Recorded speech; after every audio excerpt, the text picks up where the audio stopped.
Moby-Dick is a novel by Herman Melville, first published in 1851.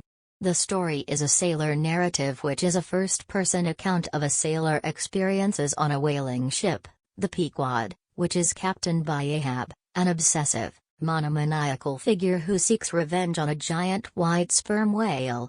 The novel opens as Ishmael, the narrator, signs on as a sailor on the Pequod, lured by the idea of a great whaling voyage. He meets the ship's diverse crew, including Ahab, who has a missing leg and is driven by his obsession with the whale.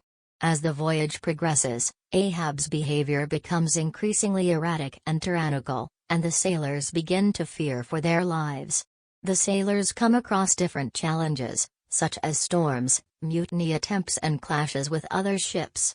The final confrontation between Ahab and the whale is a catastrophic and destructive one, where the ship is destroyed and all but Ishmael, who survives the disaster and ends up back on land.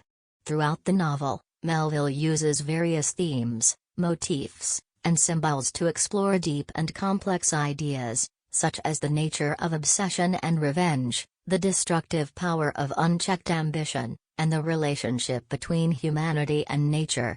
The novel was initially not well received by the public and was considered as commercial failure, but it has since become considered one of the greatest American novels of all time.